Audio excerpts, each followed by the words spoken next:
O Loreto comentou com vocês na manhã, né, que quando a gente começou o fundo, levou um tempo para a gente entender o que era o caminho para a gente captar dinheiro para conseguir colocar investimento em tecnologia no mercado imobiliário.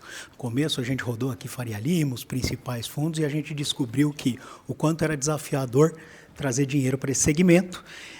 E aí, por alguns contextos, a gente acabou descobrindo a possibilidade de captar com empresários do mercado imobiliário. Foi o que a gente achou super fit. Por quê? Porque tem alguns empresários bastante capitalizados, que fizeram bastante dinheiro no setor, e que, quando a gente apresentava o que a gente estava olhando para o mercado, ele olhava para aquilo e falava que, cara, isso aqui vai impactar meu negócio, de alguma forma. E a gente falava, olha, isso pode acontecer, não pode acontecer, é venture capital. Mas ele falava, tá, mas vocês estão estudando. Então, eu quero continuar acompanhando com vocês e que vocês vão me mostrando aí o que vocês estão entendendo sobre esses movimentos. Isso virou uma proposta de valor tão forte da Terracota que a gente tornou isso como competência, por isso que a gente está aqui.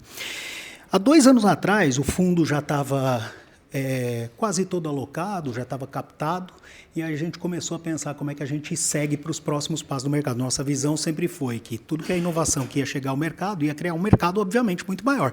No momento que as inovações chegassem ao mercado, todos os ativos iam ser impactados. Só que a gente percebeu que precisava continuar esse passo de ajudar a explicar esses movimentos. E foi aí que a gente decidiu criar o Terracota Insider para ampliar o que a gente fazia individualmente com os nossos investidores. Isso foi em setembro de 2023. Em outubro, a gente fazia o primeiro encontro do Insider. E ele era sobre IA. O assunto, na época, era aquele momento que o grande público estava ouvindo falar sobre IA. Era aquela coisa do pessoal acessando o ChatGPT pela primeira vez, era saindo notícia. Na época, a gente estava falando ali do lançamento do GPT-4, Gemini, né? Todo mundo sabendo. Na época, GPT era Gillette, ChatGPT era Gillette, né? Todo mundo se referia a AI como ChatGPT. Mas você tinha Gemini, Anthropic, que foi quando começaram a sair as outras. Você tem o AI Act, é quando o governo, o AI Act foi na Europa, o pessoal começou a falar de segurança de AI, do impacto de AI. No mercado imobiliário, a gente tinha, desde 2018, para a gente ver como esses movimentos, apesar de parecerem rápidos, eles são lentos. 2018 começa os primeiros investimentos em AI em escala relacionados à PropTech, isso nos Estados Unidos, e estava crescendo uma taxa de 30%, um pouco mais de 30% ao ano investimentos. Isso em 2023. Né? E a gente falava, nesse encontro, foi o primeiro do Insider, a gente falava sobre killer apps, que era a hipótese que a gente estava colocando, o que era killer apps, que iam surgir aplicativos especialistas em situações específicas relacionadas ao mercado imobiliário. Por quê? Porque tinha acontecido isso em outros segmentos. Então, a gente acreditava que nos anos seguintes, né, ia começar a acontecer isso. Isso faz só 2 anos, gente. Só 2 anos. Não parece, mas faz 2 anos que possivelmente vasta maioria de vocês acessou o ChatGPT pela primeira vez. De lá para cá, muita coisa mudou. Você vê, aqui a gente está falando anos antes de se falar de DeepSeek, de se falar de agentes. E esse movimento cresceu muito, não só no mercado em geral, mas fortemente no mercado imobiliário.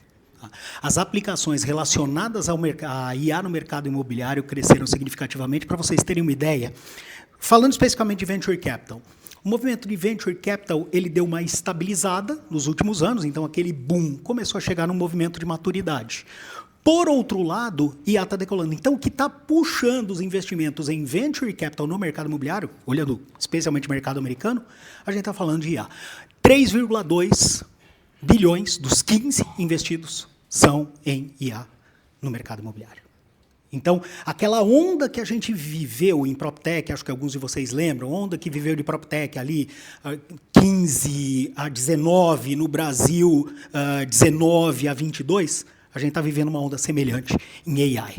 E nesse tempo, a gente já começa a ter informação, já começa a ter dados, já dá para começar a entender melhor o que são os impactos. Então, para vocês terem uma ideia, hoje, no mundo, a gente fala em 7 mil empresas atuando com algum modelo de tecnologia relacionado ao mercado imobiliário, sendo que dessas 700, ou seja, 10%, tem a AI como uma parte significativa da sua pilha tecnológica de proposta de valor.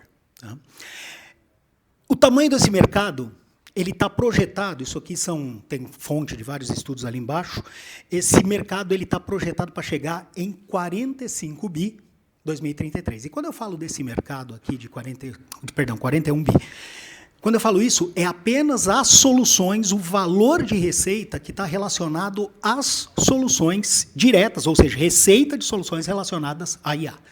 O que não está aqui, que a gente vai aprofundar, é todo o impacto disso aqui. Isso aqui são alguns dos dados que eu peguei de vários estudos do que são os impactos projetados para a IA no mercado imobiliário. Então, a gente fala, por exemplo, de 34% de ganho de margem operacional em transações, e isso, caso que já está acontecendo, vou explicar um pouco.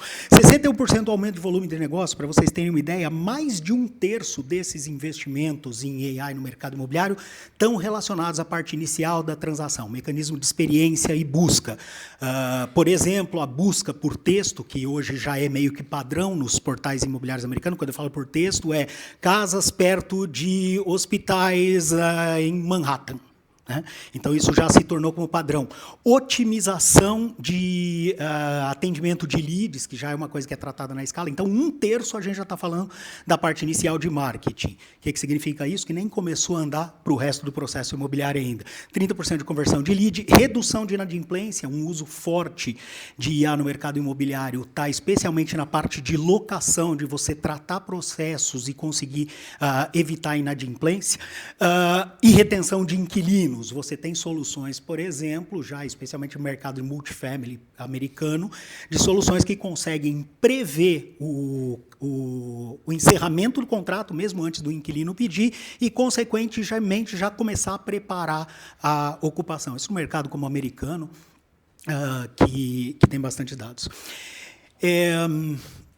Agora, isso, para mim, aqui é só o começo, porque quando eu comecei a mergulhar, o que era meu ponto? Né? Por ser um cara de tecnologia, eu sempre pensei, eu tive muita experiência em vários segmentos, e a minha visão sobre tecnologia sempre foi, primeiro se criam ferramentas, depois você impacta, essas ferramentas vão causar algum tipo de impacto que mudam a estrutura e mudam o modelo de negócio. Então, toda vez que eu olho para esse tipo de movimento, eu fico pensando, cadê o Oli?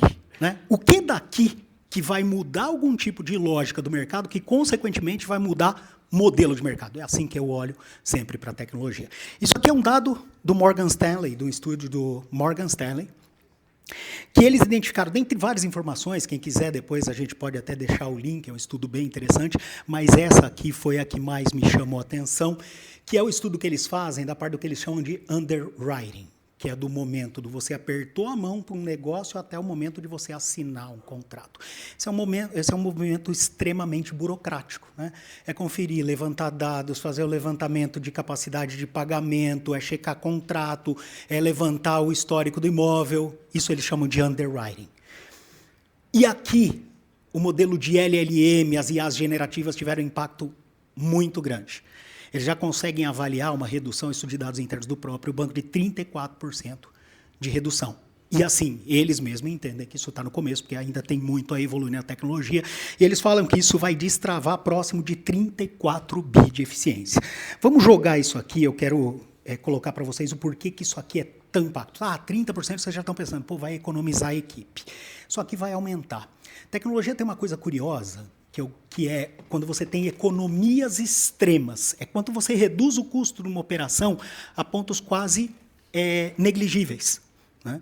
Então, é a mesma coisa que permite hoje a gente, usando a Amazon, encontrar o produto, vários produtos diferentes em vários lugares do mundo. Então, a gente consegue ter acesso, isso aumenta a competitividade num nível absurdo, num nível inesperado. Né? Pensem a mesma coisa no mercado imobiliário. Vamos imaginar isso aqui chegando a 50%, 70% de redução. Você está falando de gerar um nível de liquidez e velocidade do mercado completamente inesperado. Porque você reduz drasticamente o custo de transação. Resultado, efetivar as transações vai ser muito mais rápido. Então, o desafio vai ser fechar negócio. Só que o que acontece? Você começa a ter que ser muito mais rápido, porque todo aquele tempo até efetivar a transação, ele se encurtou. Ou seja, você tem que ser muito mais rápido e gerar negócio. Isso aumenta a velocidade do mercado. Então, é esse tipo de impacto que a gente fala que tem que ser pensado, porque, sim, a gente está num momento ferramental e vai continuar nesse momento ferramental por um tempo. E aí, quando eu estava estudando isso, eu fiquei pensando como é que eu aprofundo, né? A gente gosta de mais na prática, né? De sair só do contexto teórico e mais na prática.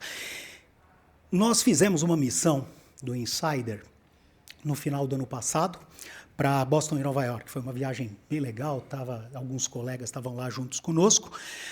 E em Boston nós fomos no MIT Real Estate Center. Eu gosto da lógica americana, né? Porque no MIT Real Estate Center, aquela lógica das universidades de trazer profissionais de mercado para dar aula. E a gente falou com o professor James Dearsley, que ele é um dos professores lá. E aí a gente estava falando do velho dilema, né? Dados no mercado imobiliário, o impacto da AI, conversando com ele. O professor James estava saindo para uma aula lembra, Dário? Estava saindo da aula, na porta ele falou, estudem CoStar. E isso ficou. E eu lido com PropTech há quase 10 anos agora. Eu conhecia, obviamente, a CoStar, mas eu nunca tinha mergulhado na CoStar para entender, até porque ela não é dessa nova onda de PropTechs. Então, eu estava mais acostumado a lidar com cases como Zillow, Compass, Redfin. E quando a gente se propôs a mergulhar no estudo, isso aqui, a conclusão desse estudo, depois vocês podem pegar o artigo, esse estudo levou uns 3 meses para a gente mergulhar e entender realmente o cenário. E aí tá na hora então, vou mergulhar e vou entender a CoStar. A CoStar, ela é uma empresa hoje que está faturando quase 3 bilhões de dólares. Ela foi fundada em 1987, ou seja, uma empresa antiga. Tá? Como é que ela foi fundada? A lógica lá, eles têm os MLS americanos, mas eu não sei, a gente fala muito do MLS, mas eu não sei quem sabe. Os MLS são regionais. Você tem um monte de base de dados espalhada. Então, sim, tem muito dado, mas é tudo espalhado. E a CoStar surgiu com a proposta de eu vou consolidar, especialmente para facilitar para os grandes operadores financeiros que olhavam o negócio nos Estados Unidos inteiro. Então, eles consolidaram a base de dados em 1987. Juntar a base de dados era uma baita de uma tecnologia na época. E essa empresa, em 1994, 1998, ela abriu capital em Nasdaq, na Bolsa de Tecnologia. Então, você vê isso. Eu estou falando de 1998, é antes de bolha .com, gente. É surgimento do mercado web, ou seja, uma empresa já bem estabelecida. 2,74 bi de faturamento, 43% de margem, para quem, como eu, atua em Venture Capital, queimando caixa, uma empresa de 43% sobre 2,7 bilhões, representa alguma coisa, atuando em 74 países. Então, uma empresa de tecnologia relacionada ao mercado imobiliário que expandiu para vários lugares. E o que foi a estratégia da CoStar? Ela foi fundada em 84, ela abriu capital em 98. Em 2009, vocês já ouviram a gente algumas vezes falar sobre isso, começa um movimento mais agressivo, 2008, 2009, movimento de PropTech, alavancado por Venture Capital no mercado americano. Você tem o Airbnb, tem os primeiros casos, 2012, 2013, você começa a fundação das gestoras de Venture Capital focadas em PropTech, que inclusive inspiraram a Terracota, Metaprop, Fifth Wall, Zig Capital. Então, começou esse movimento. E a CoStar, nessa época, já tinha mais de 20 anos. Era uma empresa de mais de 20 anos. E o que era a tese naquele momento? Era gerar transações imobiliárias em modelos de rede, especialmente no mercado PropTech, como a Zillow, né, que estava fazendo isso, alavancado por Venture Capital. Nesse momento, a CoStar ela vai para um outro caminho. Enquanto a tese da Zillow era fazer transações, criar rede, obter dados para conseguir alavancar transações, a CoStar estava do outro lado. Dados eles tinham de monte. Eles começaram a fazer o quê? Fazer uma estratégia agressiva de aquisições. Então, desde 2009, a CoStar começa a comprar muitas empresas, especialmente em transação em diferentes mercados, e outros países. Então, eles começaram a comprar os caras que iam fazer transação. O que era a lógica dessa empresa? Eu vou alavancar esse mercado através dos dados. Então, ele estava seguindo um caminho oposto ao que era a tese da PropTech. Óbvio, a Zillow, todos eles iriam se alimentar dos dados. Mas a CoStar, ela estava há 20 anos achando correlação nesses dados e fornecendo ferramentas de análise. Só que o principal, quando você mergulha na estratégia da CoStar, o interessante é que você pode olhar aqui como produto. Né? Eles têm marketplaces, eles têm ferramentas de dados e análise, ele tem ferramenta de produtividade para corretor, por exemplo. Agora, o interessante de olhar a CoStar é quando a gente olha desta forma aqui, que é como que dados e AI cria impacto dentro do mercado imobiliário. Tá? Então, a gente está falando de uma estrutura de dados, né, de que você tem dados que apoiam transações em todas as etapas de transações que retroalimentam os dados. Isso aqui é a lógica básica, é o flywheel. O grande ponto é que a CoStar é a primeira empresa que ela conseguiu fechar esse ciclo inteiro. Ela, com a estratégia de aquisições, ela tem solução de geração de valor em cada um desses pontos. Ela conseguiu fechar esse ciclo. Então, por exemplo, na parte de transação, toda aquela parte de captura, de busca de informações, hoje ela tem a Apartments.com. Apartments.com é uma plataforma de busca de imóveis para locação, especialmente mercado multifamily, que é o que domina os grandes centros americanos, né? Aqueles prédios que são prédios de dono, prédios de fundo, né? E por aí vai. Para vocês terem uma ideia, a Apartments.com, ela teve uma receita ano passado de 1,07 bi. Daqueles 2,7 de receita, 1,02 vem da Apartments.com. E essa empresa cresceu, ela era uma empresa muito pequena quando a CoStar adquiriu. Alavancada pelos dados, hoje ela representa quase 40% da receita da CoStar. A receita da CoStar com o que era original, ou seja, soluções de dados, foi 1,02. No ano passado, a solução de transação passou a solução de dados, que era a solução original. Ou seja, eles estão ganhando dinheiro hoje muito mais com transação imobiliária do que com dados, com venda de software, de análise de dados, que era o original. Mas isso é só o começo, porque essa parte, como eu falei, é o começo da transação. A grande discussão hoje no mercado americano está na questão de como você melhorar o underwriting e compliance, porque você, usando o IA, você consegue alavancar transações, alavancar a busca, sem dúvida nenhuma. Agora, você reduzindo o custo transacional, você consegue mudar a estrutura de mercado. Então, pensem no mercado como o americano, com tantos ativos transacionados entre veículos, né, porque lá é extremamente alavancado, pensem a velocidade de você conseguir expor e reduzir o custo de due diligence dessas soluções. Que foi o que fez ela comprar a Ten-X. Ten-X é uma plataforma americana de grandes ativos. É plataforma para fundo, não para pessoa. Para fundos, para operadores imobiliários, para famílias. Então, lá você tem imóveis, grandes imóveis, galpões, multifamily, comerciais, expostos na plataforma, e você transaciona através da plataforma. A Ten-X, ela também foi alavancada pela estrutura de dados no mercado imobiliário, da CoStar. Por conta disso aqui, eles conseguem fazer transações, eles usam uma estratégia, por exemplo, quando você entra lá no imóvel, você tem acesso a um data room, óbvio que você tem que ter uma assinatura, que você tem que ter um contato, você tem um data room com todos os dados daquele imóvel. Então, isso muda a dinâmica do mercado, porque todo mundo que está dentro dessa plataforma consegue acessar um monte de informações sobre um monte de ativos imobiliários.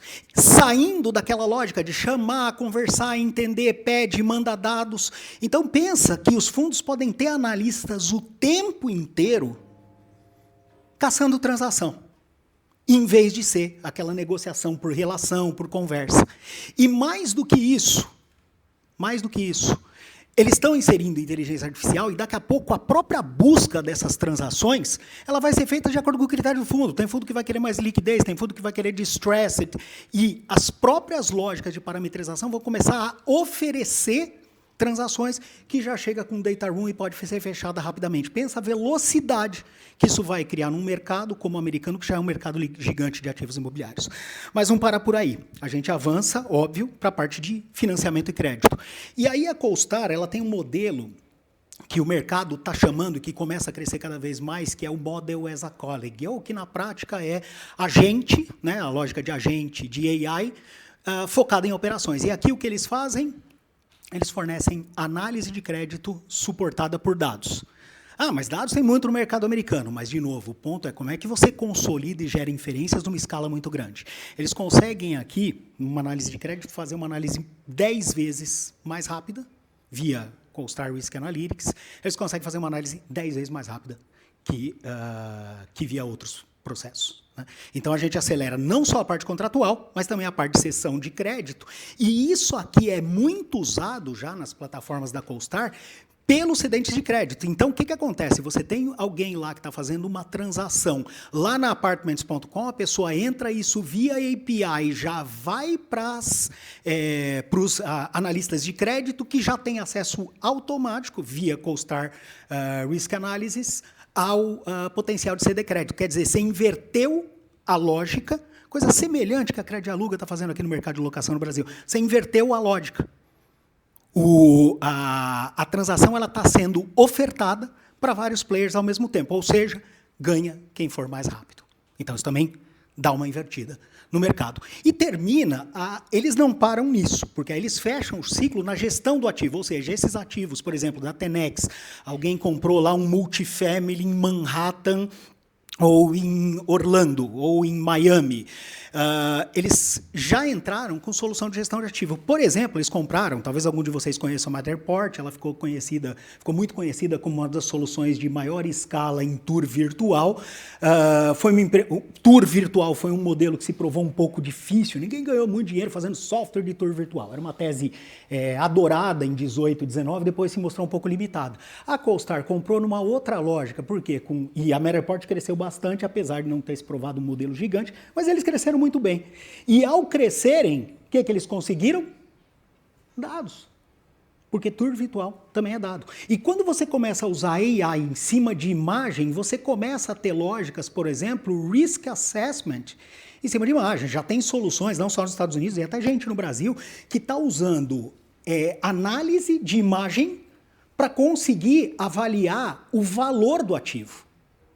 No residencial, por exemplo, tem soluções americanas fazendo isso. Você, pela foto, você já identifica. Isso está mais estragado, está menos estragado, e você já faz uma precificação muito mais assertiva. E eles estão usando a Matterport para fazer esse tipo de situação. E tudo isso, cada ponto desse aqui, gerando novos dados. Que estão melhorando a capacidade de gerar possibilidade de venda, que estão gerando capacidade de reduzir o ciclo de transação, que estão gerando capacidade de fornecer crédito. Ou seja, é um ciclo contínuo e a CoStar é o maior case global. Então, entender o impacto do mercado imobiliário, a CoStar é, sem dúvida, um excelente exemplo para isso.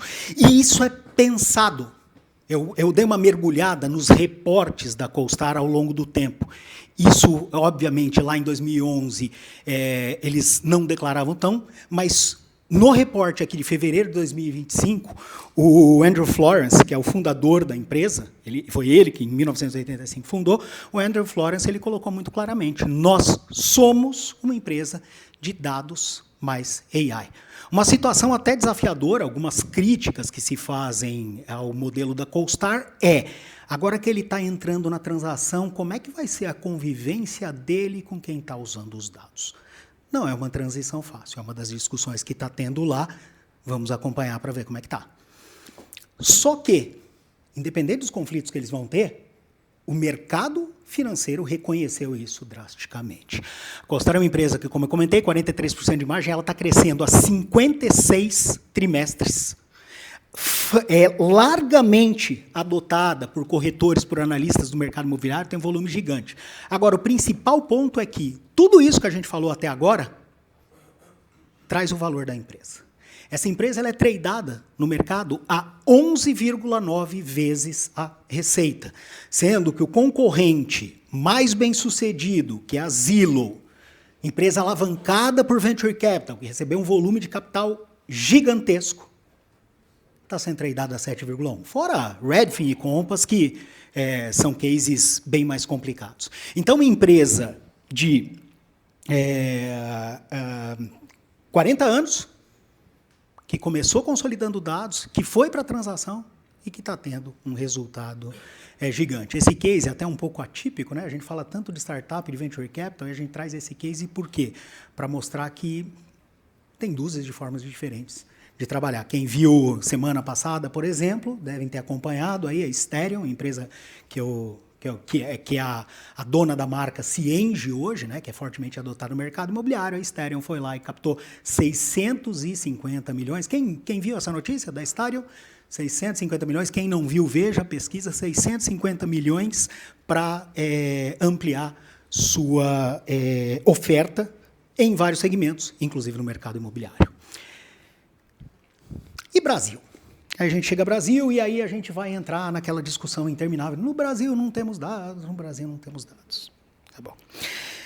E é verdade, a gente tem dificuldade de dados. Só que assim, tem coisa acontecendo. Aliás, tem bastante coisa acontecendo quando você mergulha. O Zap, por exemplo, uma das críticas feitas ao Zap e ao OLX é a qualidade das informações que eles têm. Anúncio duplicado, corretor pulou a base, todo mundo já ouviu isso. E uma coisa boa de trabalhar na Terracota é que a gente consegue ter muita conversa de corredor, a gente conhece bastante gente. Eu estava trocando uma ideia com o Nader, né, e eu estava falando sobre esse assunto, o Nader inclusive esteve conosco naquela viagem que eu comentei, e eles estão usando o IA internamente para muitas coisas. Inclusive, fazendo a deduplicação de anúncios. Hoje eles usam muito IA para descobrir anúncios. A métrica interna hoje de sucesso, de uso, de gestão do Zap não é mais quantidade de anúncios, é quantidade de imóveis sob listagem. Hoje eles já conseguem identificar com uma boa precisão quantos imóveis reais eles têm. Ou seja, eles já começam a limpar um pouco de base de dados. A Loft teve um caso, foi muito falado, né? Eles fizeram aquela compra de dados de cartório, né? Eles compraram uma base gigante de cartório, e a Loft foi uma empresa que investiu pesado na construção de competência de dados e AI. Tem desafios aí relacionados ao modelo de negócio, mas ela foi tão bem sucedida que alguns de vocês devem conhecer aí a Invisto, do João Viana, que foi criada por uma solução de transação lá no mercado de Orlando. Inclusive, a gente vai fazer uma visita aí numa missão do Insider agora em outubro. E o João Viana criou um negócio de operação de construção de casas baseado na competência que eles desenvolveram de análise de dados que ele está aplicando lá no mercado americano. Mas o próprio RI Digital, que é a solução, que é aquela solução que é uma coleção de dados de cartório, que você vai lá e consegue puxar o dado de qualquer imóvel. E aí todo mundo fala, é interessante que eu sou de tecnologia, né? E aí volta e meia o pessoal chega para mim perguntando de questões de tecnologia e muitas vezes, a maior parte das vezes eu falo, a tecnologia ela existe, o problema está no modelo de negócio e em resolver contexto. Por quê? Eu estava conversando isso com a Raquel Dombrowski, do Grupo Abaco, que é uma loteadora gigante lá do sul do país, tem atuação em Paraná, Santa Catarina, Rio Grande do Sul, e ela falando do problema dos dados, e aí a gente navegando na plataforma, o que eu falei para ela? Se você está conseguindo aqui puxar o dado de qualquer imóvel no Brasil, significa que tem API, significa que a parte tecnológica está resolvida. Ou seja, a gente tem, pelo menos para dados de cartório, a gente tem condições de consolidar. Então tem movimento acontecendo.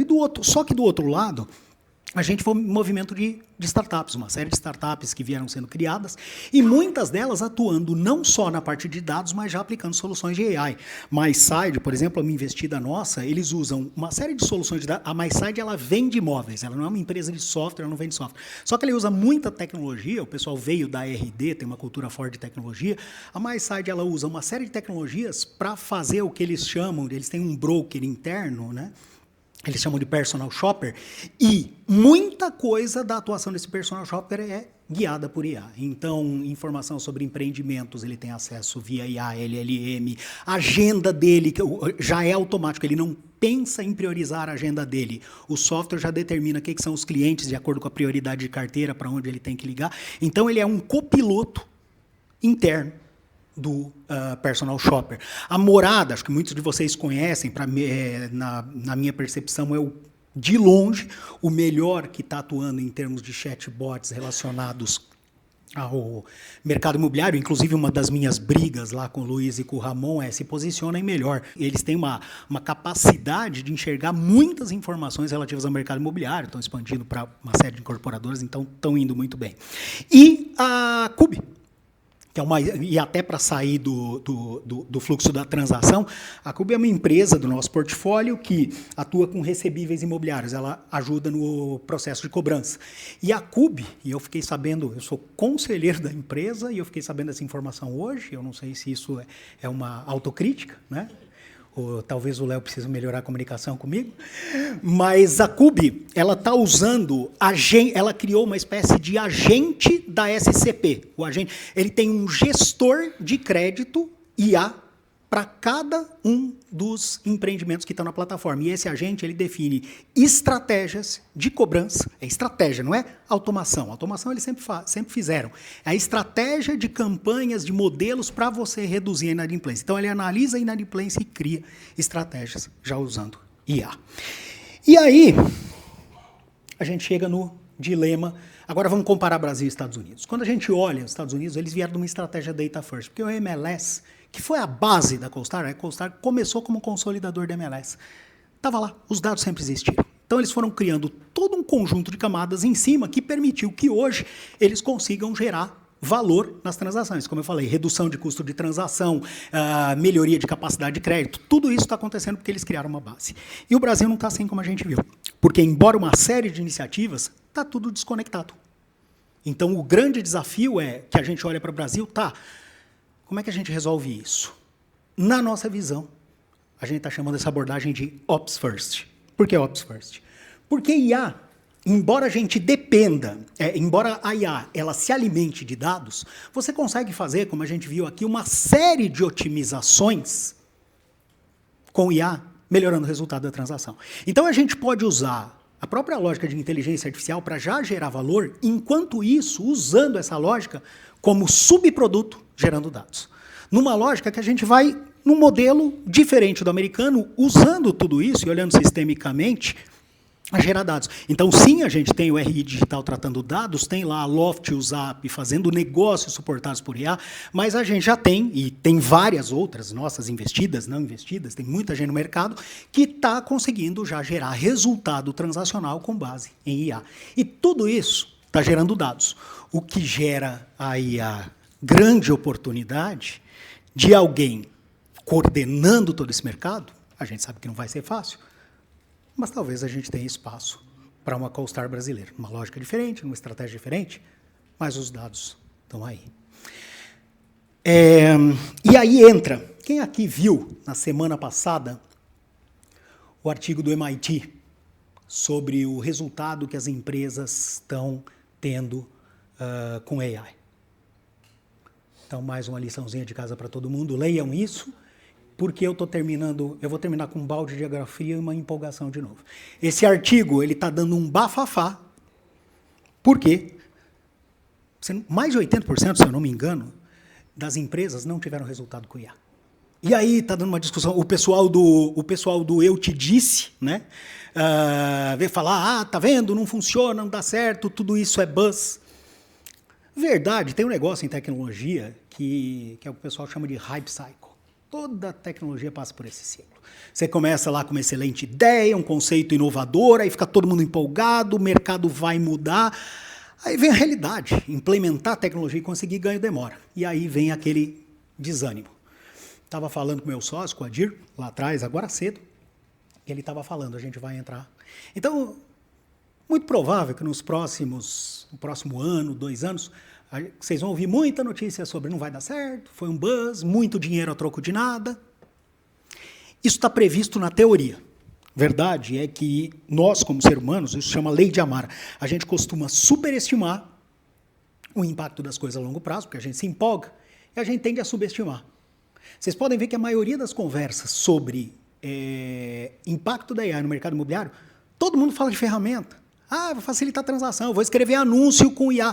Isso é básico, isso é olhar a tecnologia de uma forma muito simples. A verdade é que essas coisas elas vão se consolidando, em algum momento elas vão criar um impacto maior. E o convite que eu faço aqui é, observem esse impacto, não precisa sair correndo, não precisa ficar preocupado, minha empresa não está usando fortemente AI.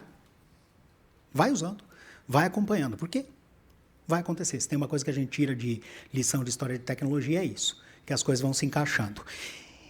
E olha a CoStar. Entenda um pouco.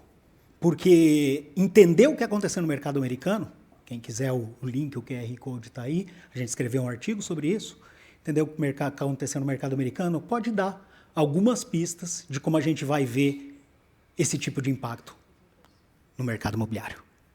Obrigado.